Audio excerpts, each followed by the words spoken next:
Vaccination कार्यक्रम देखे हैं। इस बार आपको क्या फर्क नजर आता है, क्या फर्क लगता है? सर, हम बच्चों को टीकाकरण में हम भाग लेते हैं। वहां पर बहुत सारे बच्चे आते हैं। उनमें कभी कभी दुष्प्रभाव नजर आता है, लेकिन ये जो कोविड का जो टीकाकरण था वो एक साधारण अभियान नहीं था, बल्कि देश का एक आपके नेतृत्व में एक बड़ा कदम है जो इस महामारी पर विजय कर सकता है। तो एक आपके नेतृत्व में आपने जो ये टीकाकरण को एक अभियान का रूप दिया, इसके कारण इसको बहुत राष्ट्रीय महत्व है और इसीलिए हमने ये ठान लिया कि हम इसको साधारण नहीं समझेंगे। तो पूरी लगन से, पूरी ताकत से इस टीकाकरण को गांव-गांव तक ले जाने के लिए हमने बहुत प्रयास किया और हम इसमें सफल हो गए आपके नेतृत्व में। और हमें पूरी आशा है कि 31 अक्टूबर तक गोवा में हम दूसरा टीका भी 100% पार कर देंगे। धन्यवाद। नितिन जी, जब आपके कहने से लोगों ने वैक्सीन लगवाई, तो उसके बाद क्या आपने उन लोगों से कोई बात की? कोविड वैक्सीनेशन प्रोग्राम के लिए लोगों का क्या रिएक्शन रहा है? और मैं एक और सवाल भी पूछना चाहता हूं, क्योंकि मैं न वैज्ञानिक हूं न मैं डॉक्टर हूं। हमने सुना है कि जब वैक्सीनेशन होता है तो जिसको वैक्सीन जो लेता है 100 में से एक आध व्यक्ति रहता है, कहते हैं उसको जरा रिएक्शन आता है, बुखार आता है, और ये भी कहते हैं कि बहुत ज्यादा बुखार चढ़ जाए तो मानसिक संतुलन भी चला जाता है। ऐसा डॉक्टर लोग बताते हैं, हमें तो जो ज्यादा ज्ञान नहीं है। लेकिन मैं ये जानना चाहता हूं कि जब कल देश के इतने हमारे मेडिकल फ्रेटर्निटी के सब साथियों ने, फ्रंटलाइन वर्कर ने, कोरोना वॉरियर ने 2.5 करोड़ से ज्यादा लोगों को वैक्सीन लगाई, उसमें से किसी को रिएक्शन आए तो शायद हमने सुना है। लेकिन ये मैं पहली बार देख रहा हूं कि 2.5 करोड़ से ज्यादा लोगों को कल वैक्सीन लगा और कल रात को 12 बजे के बाद एक पॉलिटिकल पार्टी को रिएक्शन आया है, उनका बुखार चढ़ गया है। इसका कोई लॉजिक हो सकता है क्या? सर, जब लोगों को हमने वैक्सीन दिया तो हमने उनको बता दिया पहले कि ये कौन सा वैक्सीन है। तो उनको बता दिया कि ये कोविड की बीमारी दूर करने के लिए हमने ये टीका आपको लगवाया है। दूसरी बात हमने बताई कि ये वैक्सीन लेने के बाद, ये टीका करने के बाद आपको शायद कुछ बुखार, बदन दर्द, सिर दर्द, थकावट महसूस हो सकती है। आप तुरंत 104 हेल्पलाइन पर कॉल कर सकते हैं या जो हमारे आपके नजदीक वाले प्राथमिक केंद्र पर आप जा सकते हैं। टीका लगवाने के बाद आपको कोविड की जो अप्रोप्रिएट बिहेवियर है, जो मास्क पहनना, हाथ साफ करना और लोगों से 1 मीटर की दूरी रखना, ये चालू रखना है। और जब आपके दिन हो जाए 84 डेज, तो आपको दूसरा टीका लगवाना है। और कल आपका जन्मदिन था और आपके जन्मदिन पर हमने, पूरे देश ने आपको एक जन्मदिन का गिफ्ट 2 करोड़ से ज्यादा लोगों ने वैक्सीन लेके आपको दिया है। तो इसमें वो संख्या 2.5 करोड़ से ज्यादा निकली। जी, हाँ जी। नितिन जी, आज देश में दुनिया का सबसे बड़ा वैक्सीनेशन सफलतापूर्वक चल रहा है। गोवा ने इसमें एक बहुत बड़ी उपलब्धि हासिल की है। इस उपलब्धि में देश भर के आप जैसे डॉक्टरों और स्वास्थ्य कर्मियों की बहुत बड़ी भूमिका है।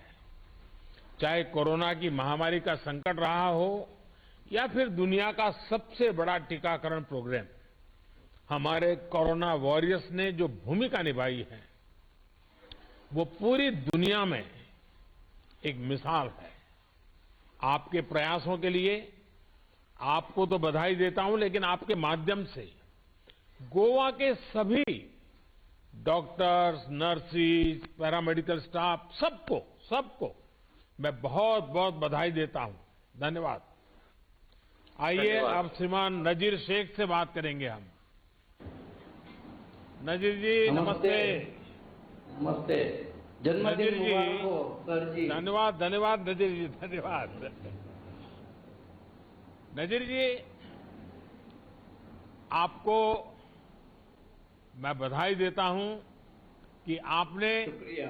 खुद तो वैक्सीन ली है, लेकिन आप एक सामाजिक सेवा के रूप में दूसरों को भी वैक्सीन के लिए लगातार मदद करते रहें, प्रेरित करते रहें, उनको समझाते रहें। और मुझे गर्व है कि आप जैसे जागरूक नागरिक इस काम को कर रहे हैं, वैक्सीनेशन में लोगों को प्रेरित करने के लिए। ये भावना कहां से आई, आपके मन में विचार कैसे आया? क्योंकि आपने बहुत बड़ा काम किया है। सर जी, हमको सीएम साहब ने इनकरेज किया और हमने एक टीम बनाई। टीम में सबको बुलाया और जितने हमारे एरिया के मोहल्ले के जो लोग हैं उनका फोन नंबर, नाम सब लेके हमने हर एक को फोन किया और सबको वैक्सीनेशन सेंटर में जाने के लिए कहा। अगर जो नहीं जा सकते थे उनको हमने हमारे स्कूटर में, कार में टीकाकरण के ठिकाने पर लेके जाके उनको वैक्सीनेशन किया। उनके साथ में 20 मिनट हम बैठ के रहे और उनको घर पे लाके छोड़ा। नजीर जी, लेकिन ये काम करने में आपको दिक्कतें आई होगी, लोग आपसे बहस करते होंगे, चर्चाएं करते हैं। आपने लोगों को ये वैक्सीन सेंटर पर पहुंचाने में क्या करना पड़ा आपको? नहीं, हमें 1 किलोमीटर का वैक्सीनेशन सेंटर था, तो हमारी सबके पास बाइक है, सबके पास कार है, तो सबने हेल्प किया और उनको वहां तक पहुंचाया और उनको वैक्सीनेशन लगाने के बाद उनके साथ बैठे ही रहे ताकि उनको तकलीफ न हो और घर तक लाके पहुंचाए। अच्छा नजीर साहब, ये बताइए कि इस पूरे वैक्सीनेशन अभियान को लेकर आपका अनुभव क्या रहा है? इसमें हमारा अनुभव अच्छा है, क्योंकि पहले भ्रम था लोगों के मन में कि वैक्सीनेशन से ऐसा होगा वैसा होगा, लेकिन जब वहां पे जाके लगाया, घर पे आ गए, एक दिन थोड़ा तकलीफ हुई, हाथ में दर्द थोड़ा हुआ और कुछ भी नहीं हुआ। उसके बाद में सब नॉर्मल था सर। नजीर जी, आप तो जानते हैं हमारा संकल्प रहा है सबका साथ, सबका विकास और सबका विश्वास। देश को अगर अपने संकल्प सिद्ध करने हैं तो हमारी कोशिशों में सबका प्रयास भी बहुत जरूरी है। आप इस बात का जीता जागता उदाहरण है। आपके प्रयास से आज गोवा वैक्सीनेशन की ये उपलब्धि हासिल कर सका है। सरकार की कोशिश है कि वैक्सीनेशन की व्यवस्था में कोई कमी न रह जाए, लेकिन इन कोशिशों का पूरा लाभ आप जैसे जागरूक और सक्रिय नागरिकों के प्रयास से ही मिल सकेगा। मैं सचमुच में आपको बहुत बधाई देता हूं और देश में आपकी तरह समाज सेवा करने वाले लाखों लोग हैं, वे भी सब आज अभिनंदन के अधिकारी हैं। धन्यवाद जी। धन्यवाद, शुक्रिया जी। आइए सुश्री सुमा फर्नांडिस जी से बात करेंगे। प्रणाम प्रधानमंत्री जी। अच्छा सीमा जी, जब लोग टीकाकरण कराने आते थे तो उनके सवाल कैसे होते थे? आपको बड़े अजीब अजीब के सवाल लोग पूछते होंगे। हाँ, टीकाकरण करने को आते थे तो लाभार्थी वो ये पूछते थे क्या दुष्प्रभाव क्या होगा, कैसे मैनेज करने का है, और कुछ रिएक्शन आता है तो कैसे मैनेज करने का है, और कुछ बीमारी है या हार्ट की या ऑपरेशन किया है या रिएक्शन की कुछ हिस्ट्री है, तो उसको कैसे मैनेज किया जाता है, वो सब पूछते थे। लेकिन हम लोग उसको मेंटली स्टेबल करके उसको बहुत ज्ञान देकर और वैक्सीन के बारे में, और हमारे डॉक्टर साहब भी होते थे हर हमारे वैक्सीनेशन सेंटर में, उसको पेशेंट को कंफर्टेबल करके उसको वैक्सीन देते थे। जब वैक्सीनेशन में लॉजिस्टिक सपोर्ट एक बहुत बड़ी बात होती है, उसमें भी कोल्ड चेन का बहुत बड़ा महत्व होता है। गोवा जैसे तटीय क्षेत्र में आपने कोल्ड चेन कैसे बनाए रखी?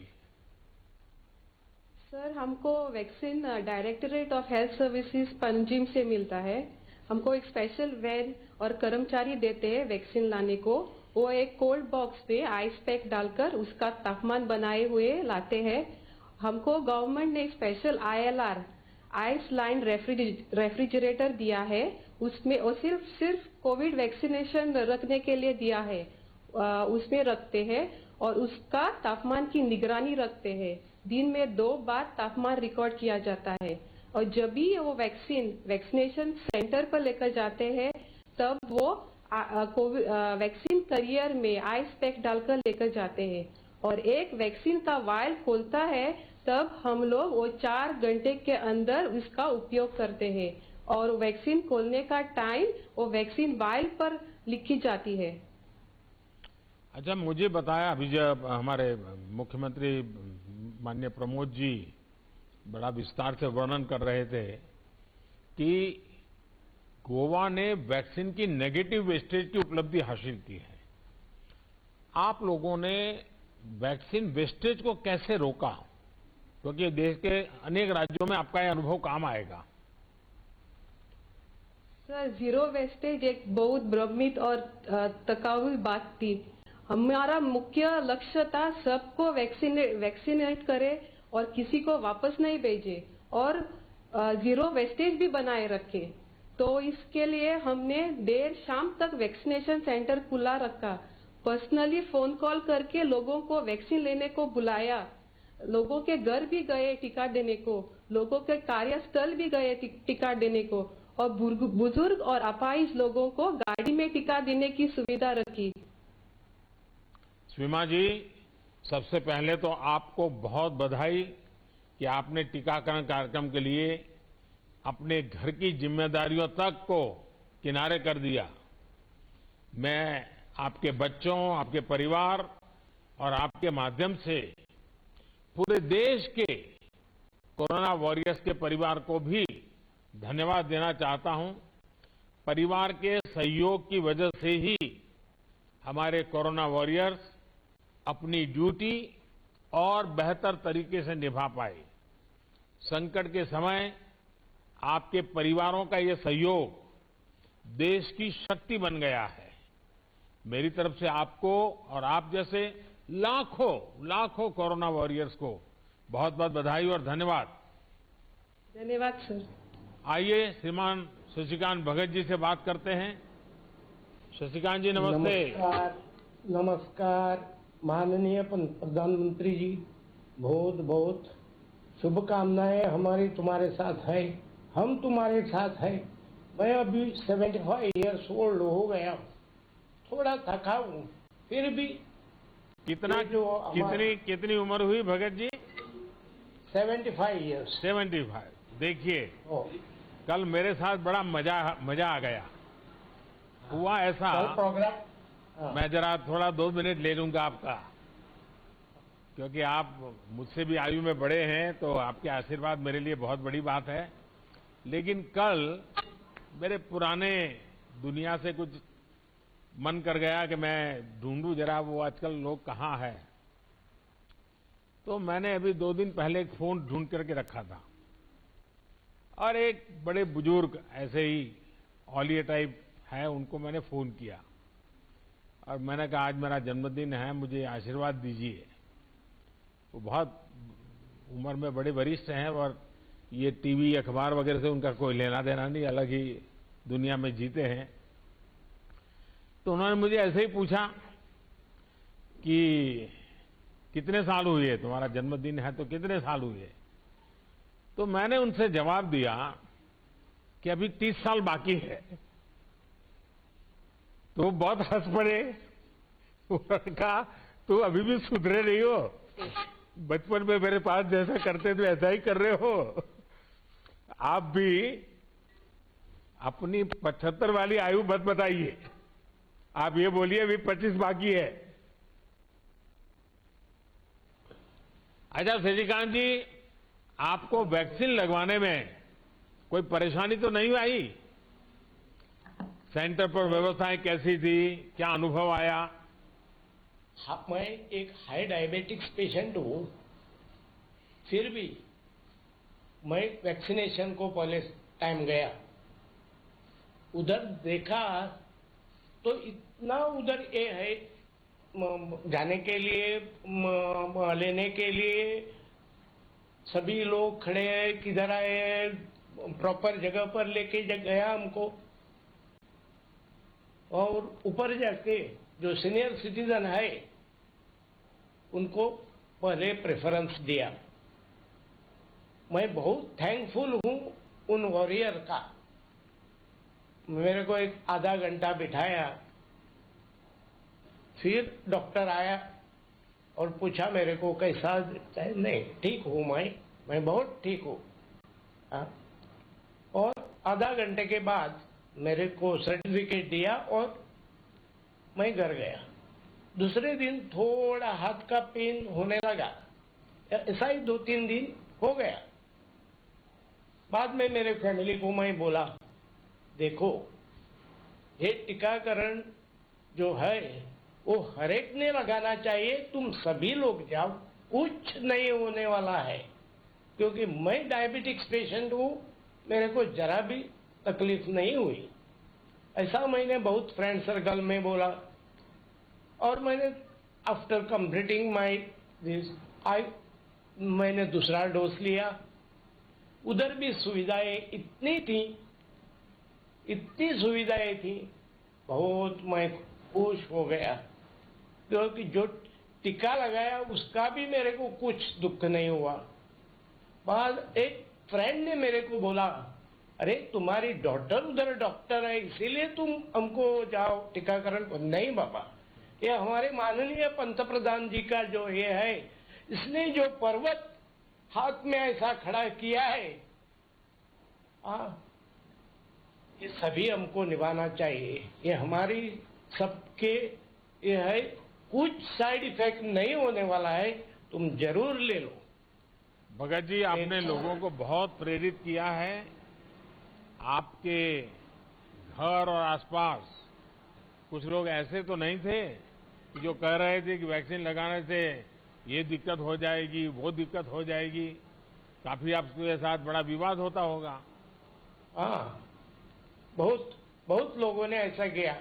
बोले देखो, मैं क्या बोलता हूँ, अभी जो मैं लोगों को टीका किया है उनको देखा, उनको किसी को 1 दिन का बुखार आया, वो वैक्सीनेशन का होता ही है।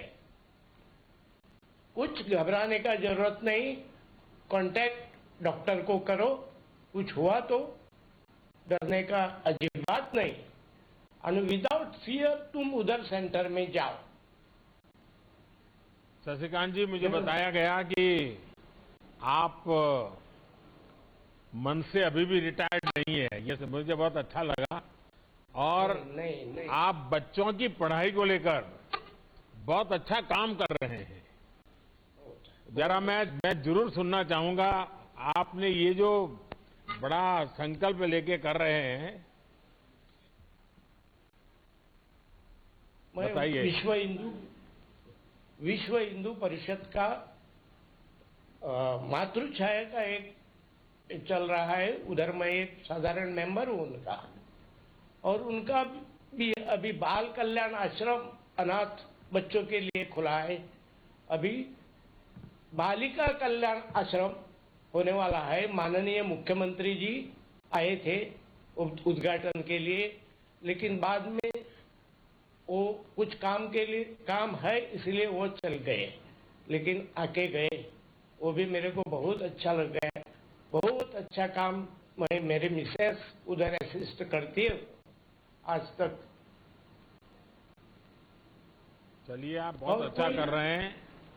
सरकार के तौर पर हमारी कोशिश ईज ऑफ लिविंग बढ़ाने की है। आप तो खुद ही सेल टैक्स अफसर रह चुके हैं।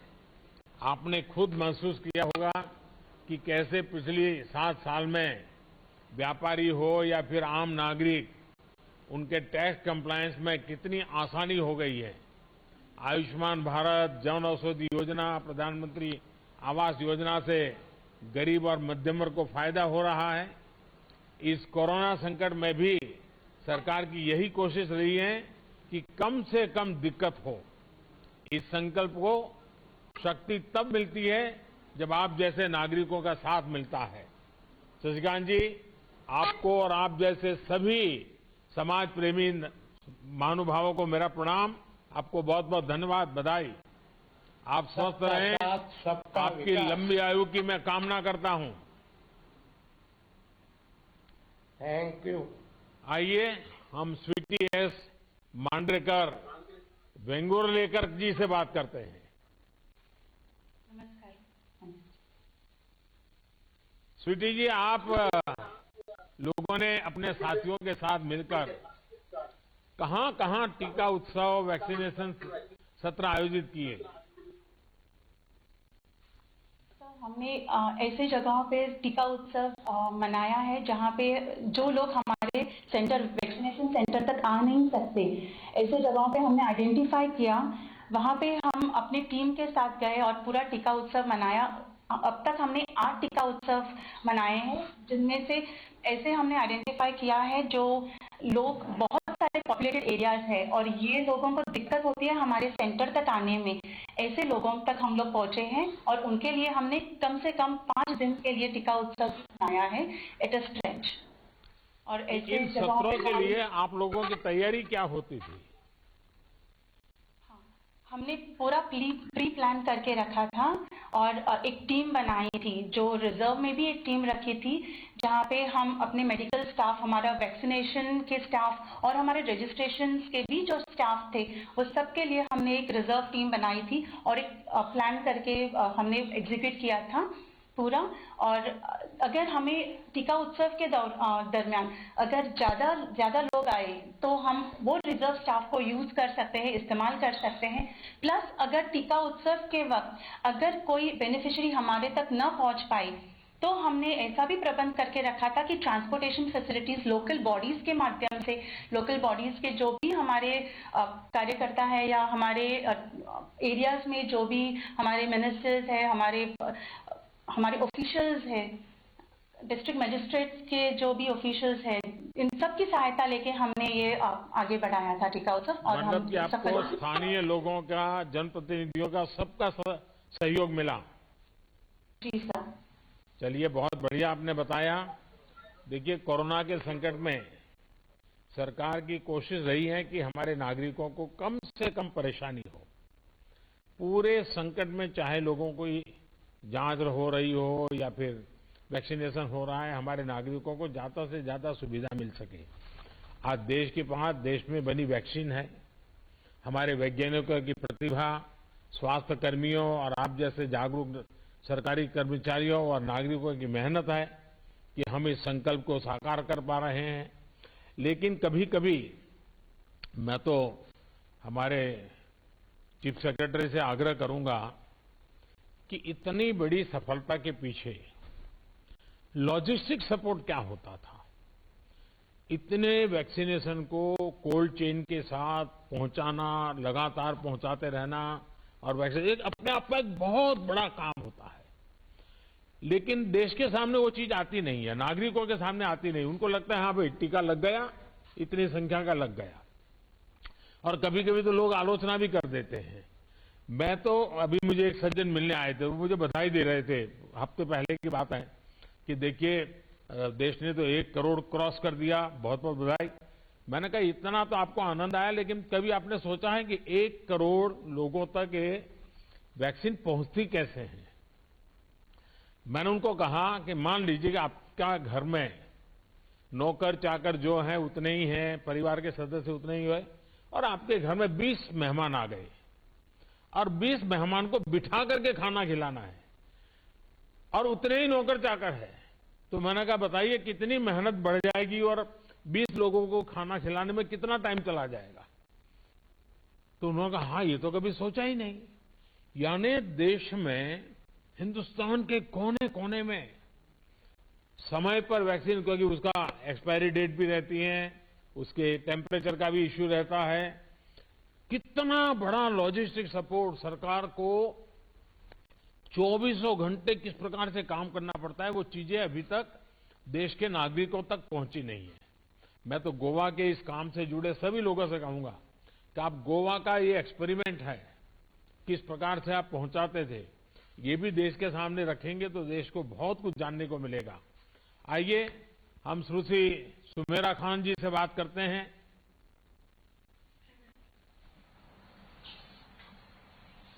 सुमेरा जी नमस्ते।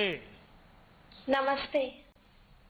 अच्छा सुमेरा जी, वैक्सीन लगवाने का आपका अनुभव कैसा रहा? आप तो मुझे आवाज से पहचान लेती होगी। जी सर। हाँ बताइए। तो मैंने वैक्सीन हमारे कुर्तोरी पीएच मतलब हेल्थ सेंटर में लिया है और मैंने फर्स्ट डोज कंप्लीट किया है और वहाँ मुझे बहुत कोऑपरेशन मिला। मतलब लोगों ने बहुत अच्छे से अपना कोऑपरेशन दिया। जब गई तो लाइन थी, बल्कि लाइन थी, फिर भी उन्होंने पहले प्रेफरेंस देके उन्होंने टीका लगा दिया हमें। तो हाँ ऐसा। सुमेरा जी, आपको तकलीफ बचपन से है कि बाद में किसी अकस्मात से आपकी आंख चली गई?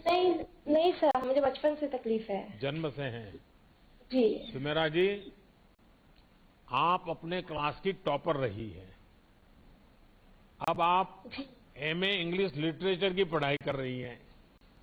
देखिए अपने आप में बहुत बड़ी प्रेरणा है। अब आगे क्या योजना है आपकी?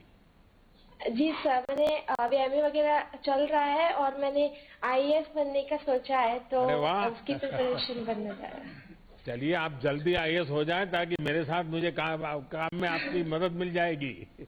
जी सर। अच्छा, आपने अपनी पूरी यात्रा में खुद को कैसे प्रेरित किया? इंस्पिरेशन क्या रहा? तो मुझे बचपन से सबका सपोर्ट मिला है, मेरे पेरेंट्स, मेरे टीचर्स और बहुत लोगों ने मुझे सहयोग दिया है। वैसे कहने मैं अगर नाम लेने जाऊँ तो 300-400 लोग तो ऐसे ही बन जाएंगे। फिक्र आपकी, सोमवार से शुक्रवार रात 9 बजे सिर्फ TV9 भारतवर्ष पर।